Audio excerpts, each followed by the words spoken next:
Hello there guys, welcome back to Younes Talks Football, welcome back to a brand new video. I hope all of you are doing well today as we blossom onto video number 2 out of 2. It's a double upload day, so if you haven't checked out video number 1, I will leave a link for you guys right here from earlier on today. Go and check that out. As the usual routine used to be, you can either pause this and go and check that out, or, you know, if you want to be a little lopsided, you can watch this and then go and watch that later. That's if you're weird and lopsided, as I used to say. Now, we're going to get cracking. Before we do, a couple of things. Firstly, do not forget to catch all the content on here as it drops. In order to be notified for that, you have to subscribe and hit that notification bell. Much appreciated. Check out the socials.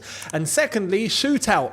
Link is in the description as content is flying back on there as we had a video yesterday and we've got big content dropping over the next 2 days. It's gonna be very, very, very consuming for you guys. So make sure you're there for that as we get ready for not just the reaction to the Champions League midweek games, but also to the getting ready for the Premier League this weekend. Make sure you're there and you're subbed. Much appreciated. Let's get cracking. Video number 2 tends to be more busy than video number 1, but it's a very good thing I've done video number 1. If not, this one would probably be 45 minutes long. We've got a lot to cover here, so let's get right into it. Starting off with the latest on the goalkeeping situation at Chelsea. Robert Sanchez, come under very, very heavy scrutiny, and rightfully so, because we've seen the mistake too many times, and we paid the price. Finally, we paid the price of Sanchez's thing where he gives the ball away to the opposition for fun, and then Declan Rice got Arsenal back into the game, and because of that, we drew 2-2. So, let's get started, because we've got news on Robert Sanchez and Chelsea standing with him. Here we go. Chelsea are not looking to replace Sanchez. He has an important advocate at Cobham in Ben Roberts, his former goalkeeping coach at Brighton and Hove Albion, and new global head of goalkeeping at Chelsea. There is a belief he has all the tools to become one of the best goalkeepers in the world. I mean, look, I hope this is the case. I admire the faith. Will he be one of the best goalkeepers in the world? Like I said, I hope so. I think that's reaching a little bit. I'll be honest. I think it's reaching. But can he be a good, decent goalkeeper? Absolutely. And I feel like what he has shown so far hasn't been disastrous in terms of his goalkeeping ability. His goalkeeping ability is, for me, superior than Kepa. Right? I feel he's a great shot stopper. I feel like in games where he's had to come in clutch, he's come in clutch and he's saved us quite a few times, and he's been man of the match for that reason for quite a couple of occasions. However, this tendency of passing out of the back, which we have and everyone has nowadays because this is part of the modern game, he has the tendency whilst in the middle of that to just give the ball to the opposition. We can't have that from any top level goalkeeper. What's the point? You know, if you're meant to be saving us and you give the ball to the opposition week in, week out, it becomes a sabotage. It becomes a reason to be dropped. No matter how good you are between the sticks. But if you're giving the chances for the opposition to get goals, what are we doing? So, that's why if he were to fix that, well, absolutely, at that point, he becomes a very decent goalkeeper. Can he become one of the best in the world? That's up to him. That's genuinely up to him, and that's going to take a bit of time. But we've got more on Robert Sanchez. Let's get into it. Robert Sanchez has an important advocate at Cobham and Ben Roberts, his former goalkeeping coach at Brighton and now global head of goalkeeping at Chelsea. There is a belief he has all the tools to become one of the best goalkeepers in the world. That came from Liam Toomey. There was a big Athletic article that dropped, and this is where all that information has come from. We've got more information to get through. But like I said, in order for him to become one of the best goalkeepers in the world, he has to be consistent. Those performances that he was putting in, where he ended up getting man of the match, I'm not asking him to be man of the match every game. That's not going to happen. But you need to be putting that sort of performance in, week out. And the blunders need to be very minimal. Very minimal. We need reliability. Like I said, in between the sticks, he seems reliable. But giving the ball away just countless times, nah. The distribution, hitting the ball out, it goes out for a throw. Nah. Managing the risks. That sort of thing needs to be managed correctly. And that is part responsible for Pochettino too, and the goalkeeping coach. That's part responsible for them. Why? Because they have to dictate what Sanchez does and doesn't do. So if he does something wrong, they need to be the ones to show him not to do that mistake again. But that's my only concern with Sanchez. This is why, look, I'm not saying, and when I've been calling for Petrovic, who we're about to come on to, I'm not saying drop Sanchez indefinitely. No. I'm curious to see what we have in Petrovic because we don't know. We don't know. So I want to see him. I want to see what we've got because he's not an 18-year-old newbie. He's 24 and he's meant to be on the brink of becoming an established goalkeeper, but we don't know what we've bought here. So I want to see Petrovic and then we can make the comparison. But I think it's only right that the opportunity should be given to Sanchez to rectify himself. And let's not see this mistake again.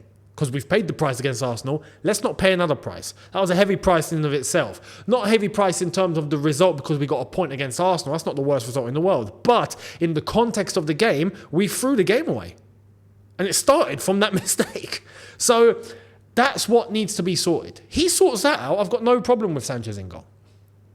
So let's hope against Brentford this weekend, Saturday lunchtime, we don't see that mistake again. And we don't see it after that.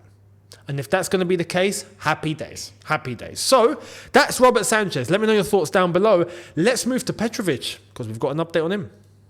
Chelsea believe in, is it Jordi? I'm assuming the way to pronounce that name. Is it Jordi? Sorry, Petrovic. I'm just call you Petrovic. Petrovic's potential. 2. But he is a lower cost bet on raw talent. Robert Sanchez is the number 1 goalkeeper, and Mauricio Pochettino has given no hints that he will risk shattering his confidence by dropping him. You see, and this is where I was enabling earlier on, is that for that one mistake, which we have seen countless times, but don't do that again. Like, this is a warning. Don't do that again. You do that again, mate, I'm sorry, but we're going to have to start dropping. We are at Chelsea Football Club here. This isn't Burton and Hove, no, that's Brighton and Hove Albion, Burton Albion, or Scunthorpe United, all due respect to these teams that I bring out of the blue, but I mean lower league teams. This is meant to be the highest level. There's some things that just can't fly. Simple. So, as long as he keeps composure, and is able to analyse his element of risk-taking when it needs to happen and when it doesn't need to happen, like when we're 2-0 up against Arsenal. You don't need to make that risky pass that's going to cut in between the defence and the midfield in order to reach the other side of the pitch in an instant. That doesn't need to happen. If you go long, that's very common. If you go short to your closest defender, cool, we're 2-0 up, go there. Now if we're chasing the game and we got to take some risks, okay. Or if this is a mistake that happens once, okay, but not every game. This is my point. So don't do it again, Sanchez. Don't do it again. But for Petrovic, the Blackburn game coming up after Brentford. So this time next week, well, just before this time next week, I think we play on Tuesday. We play Blackburn in the Carabao Cup. Petrovic needs 90 minutes here. I need to see what Petrovic is about. We need to know what we have here. And like the article has said, he is, I'll show it again. The potential is there, but he is a lower cost bet on raw talent. And that's why. That's why he's not being played, because we've got Sanchez, who we bought for 20 odd million from Brighton, who's meant to be the number 1. But this guy, we ended up getting in for peanuts, right? When you consider. And we're not in a rush to be playing Petrovic. So that's why he hasn't played yet. But Blackburn, Carabao Cup game, mate, that's your arena. That's yours. Go for it. I need to see what Petrovic can do. So let me know your thoughts, and then we can make the comparison. Do you agree or do you disagree? Would you keep Sanchez in the team, or do you want to see Petrovic now? Would you stick him into a Premier League game? Let me know. I wouldn't personally just yet. I'd see him in the Blackburn game. If he impresses, then there's a conversation to be had. But I want to see him against Blackburn. That's my thoughts. Let me know down below yours. We move to another player who's not playing, and someone we all thought during pre-season would be one of the first names on the team sheet, but it's just not happening. And there's all sorts of a saga going on behind the scenes in relation to player, club. Let's get into it. Sources state Ian Maatsen will leave Chelsea with January move likely. Man City hold interest. Burnley had bid accepted in the summer and others are keen. I don't get this situation.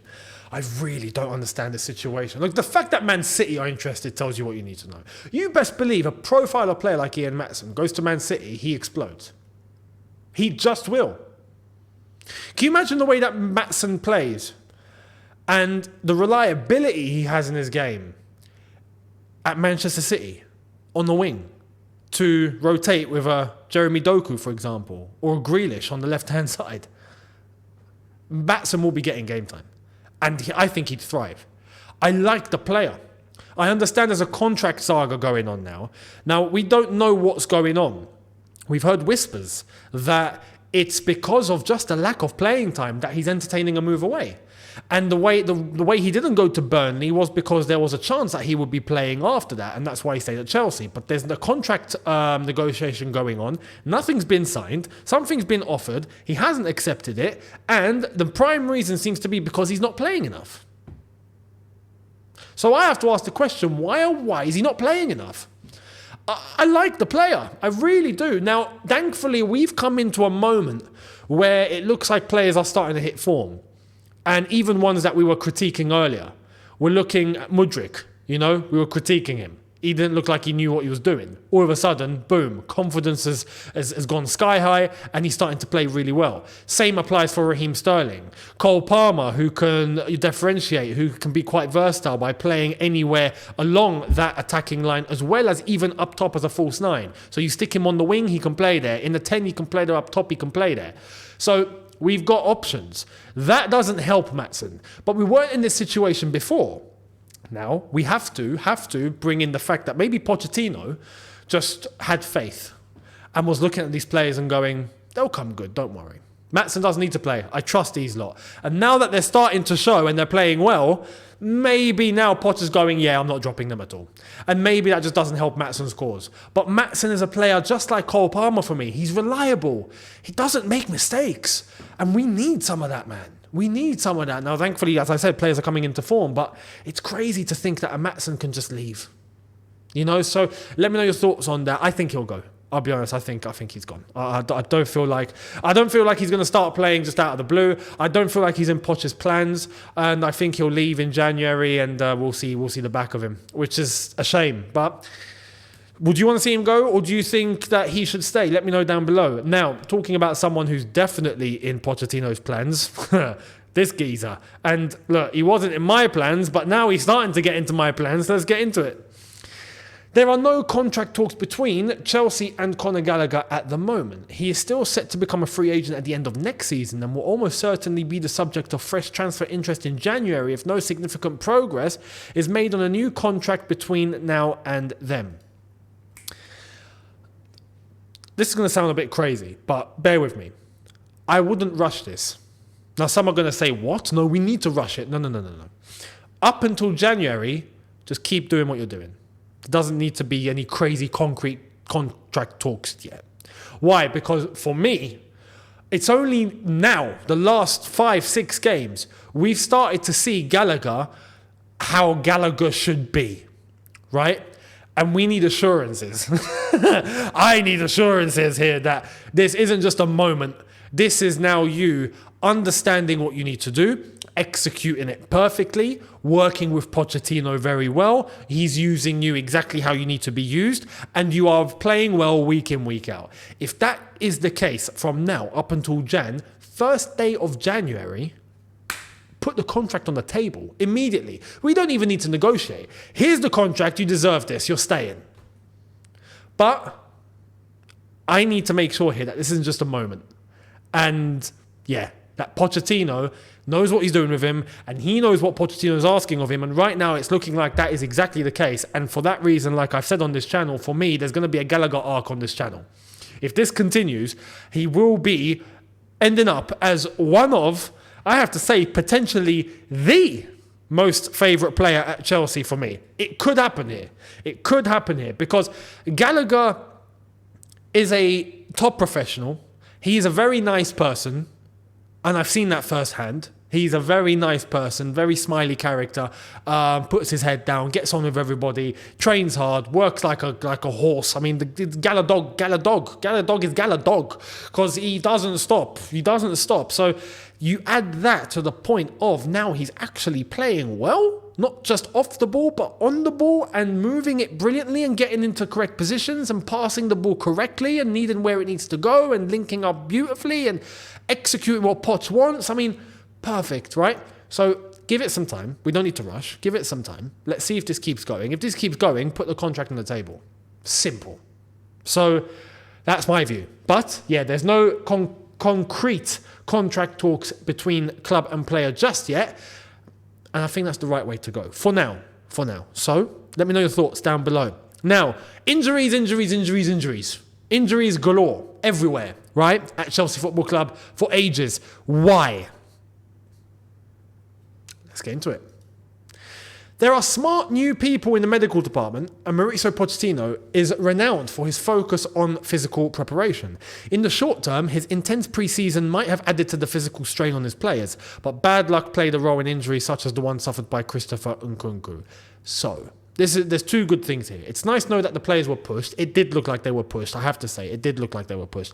And secondly, in pre-season that was. And secondly, nice to know that we've got new people in the medical department who I hope are going to, bring the calamities down at Chelsea Football Club. And it's true, the Nkunku one had nothing to do with medical department or anything. It was the cause of a tackle and a bad injury.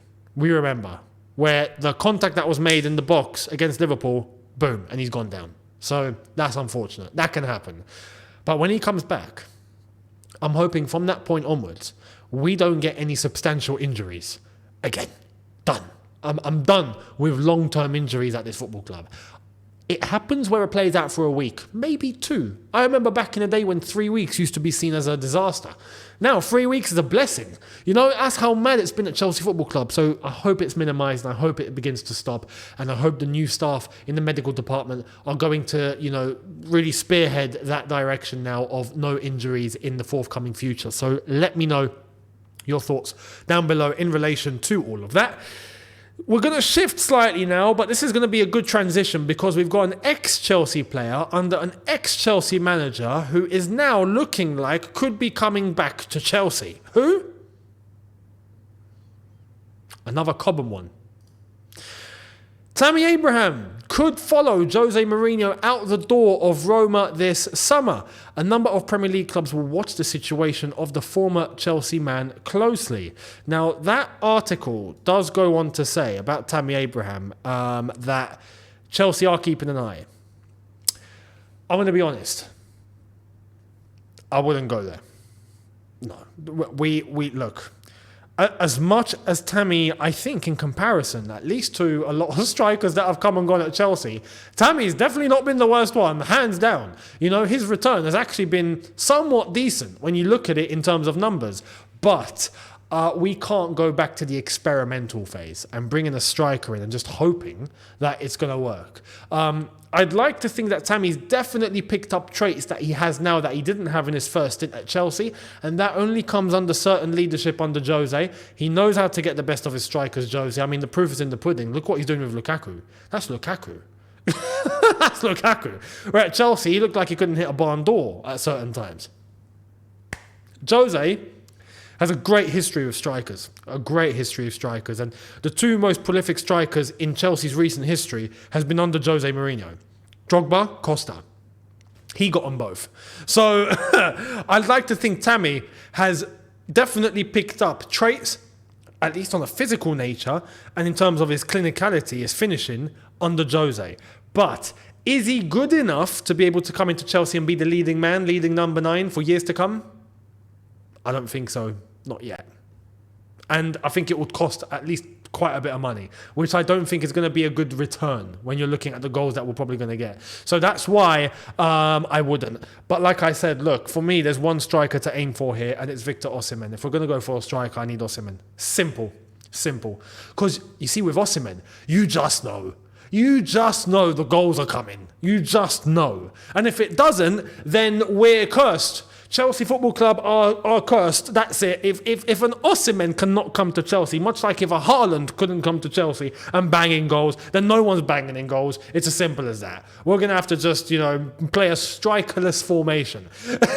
Simple. So I'd like to think that is the direction to go from January and the summer if we do need a striker. Let me know your thoughts down below. Now, we've made the transition to find out what's going on elsewhere. So let's get into what else is happening elsewhere before we wrap up.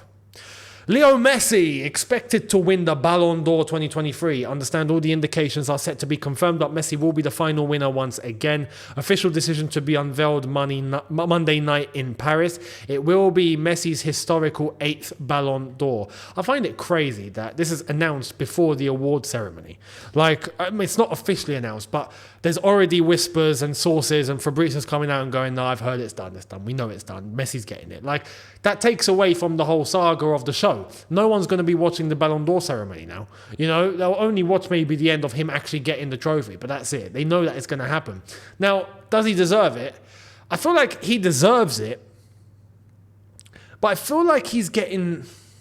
Correct me if I'm wrong here, because for club, he was good in that calendar year.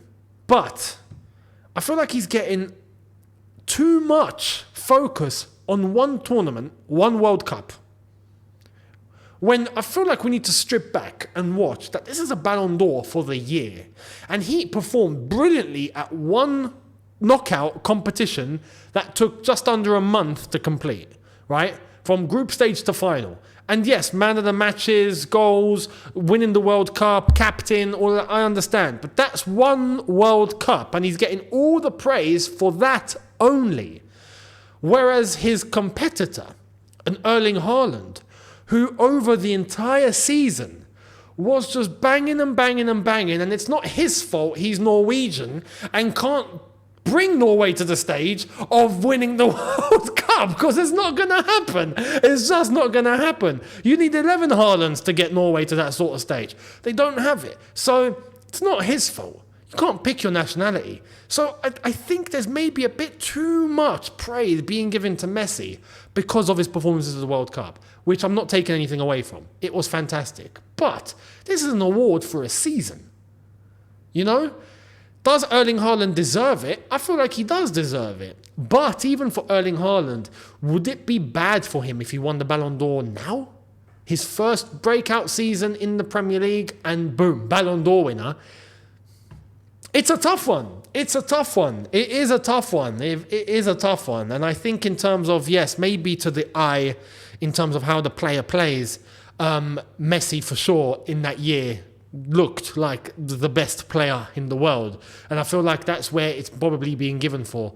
But yeah, I think there's a lot of emphasis on his one impact in a tournament compared to the whole year. Whereas at PSG, it wasn't blockbuster.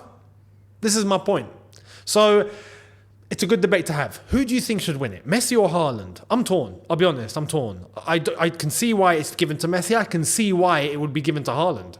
So let me know down below. Much appreciated. And before we wrap up, a couple of things to get through. Interesting things. Let's get into it. Deal done. Sadio Mane is the new owner of French National 2, the 4th tier side, Bourges Foot 18. He has bought a majority stake in the club, and it was officially announced by the local council today. Good luck to Sadio Mane. He's now a football club owner. Fantastic. 4th division.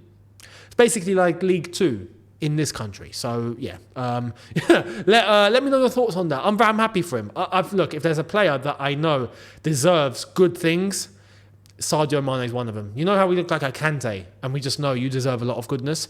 Mane is another one. He's a very good person, very generous, very humble, very grounded, very level-headed,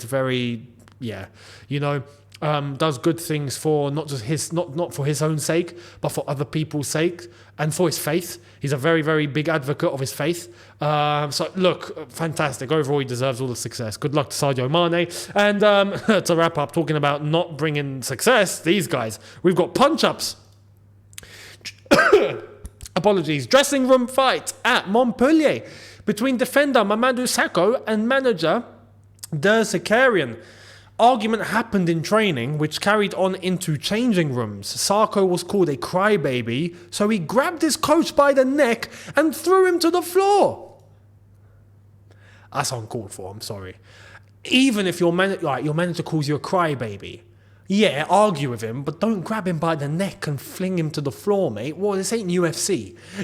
You know what I mean? That's outrageous. I've got a feeling there's more to this story. Footballers don't just put hands on necks of managers and fling them to the floor because of a comment like crybaby. If that's the case, Sacco's lost the plot, because that's just unbelievable. A manager doesn't get physical with you. You don't get physical with him. Simple, man. He's the manager. He has a right to critique you. If he calls you a crybaby, whoop-de-doo. You can argue with him and try to show him that you're not, but ultimately he's your manager. You've got to show him that you're not, and words don't really matter. So, not physically. Don't put him to the floor. If that's his way of showing him he's not a crybaby, I think mission accomplished, but you've opened up another can of worms here, mate. You ain't playing. You're definitely not playing. You're probably going to get sacked. So, crazy situation over there. Very interesting one to discuss on the channel. So let me know your thoughts down below. Much appreciated. And make sure you are here in order to catch all the content as it's dropping. Make sure to subscribe. Hit the notification bell to be notified once I've uploaded. Much appreciated. Smash the like button if you've enjoyed this. Another couple of ones coming tomorrow. So make sure you're there for that. Give us a follow on my new Instagram. Get rid of the old one. And Twitter as well. All socials are in the description below. Much appreciated. And I'll see you tomorrow on here and on Shootout. So make sure you're checked up over there too. I'll see you tomorrow. Have a good one, people. Have a good night. Take care and peace.